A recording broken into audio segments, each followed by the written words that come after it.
Première journée d'entraînement pour l'équipe de France version Laurent Blanc ce lundi. Et le moins que l'on puisse dire, c'est que le sélectionneur, sans doute las des allées et venues dans les bureaux de la fédération depuis sa nomination, n'a pas caché son plaisir de retrouver le camp d'entraînement des Bleus à Clairefontaine.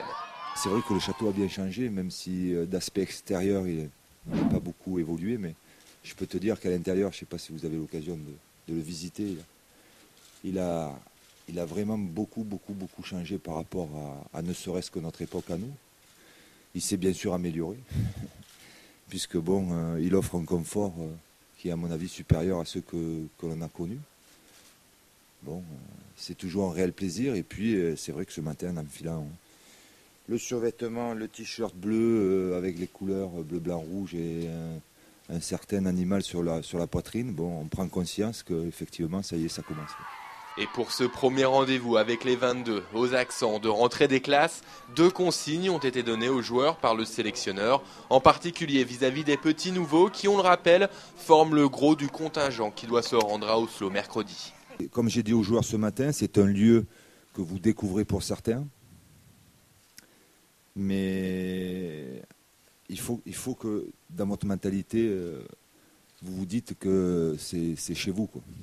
C'est chez vous parce que c'est un lieu de vie important, on le sait. On sait très bien que les matchs se préparent ici, les grandes compétitions, je l'espère, ils les prépareront aussi ici. Donc voilà, comme je leur ai dit, regardez bien.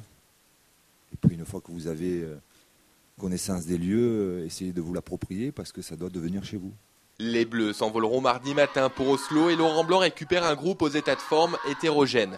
Tous les joueurs qui évoluent en Espagne, en Italie ou en Angleterre n'ont pas encore repris la compétition, tandis que ceux de la Ligue 1 ont déjà un match de championnat dans les jambes. Ces derniers auront donc logiquement les faveurs du technicien tricolore. Si un mec a une position stratégique, mais qui est rôti, il ne te sert plus à rien.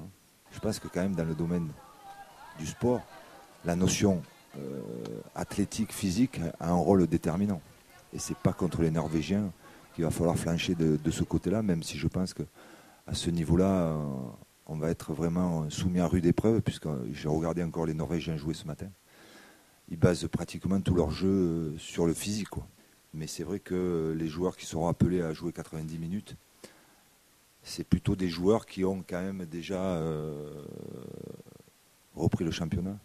Et donc qui évoluent plutôt en Ligue 1 que des joueurs qui recommencent le championnat le 28 août et qui sont encore à pratiquement 3 semaines ou 2 semaines et demie du premier match de compétition. Ça me paraît logique. Enfin, en l'absence de Patrice Evra, capitaine au mondial mais écarté comme tous les mutins de Naïsna, Blanc doit choisir un nouveau patron pour sa sélection, mais pour le moment il préfère s'abstenir de toute décision hâtive et s'en excuse presque. Je m'accorde encore quelques jours de réflexion. Et j'ai une idée bien précise. Bon, laissez-moi quand même voir un entraînement ou 2 entraînements pour d'abord lui annoncer et puis vous l'annoncer par la même occasion. Pas tellement précis pour la première question, mais je m'en excuse.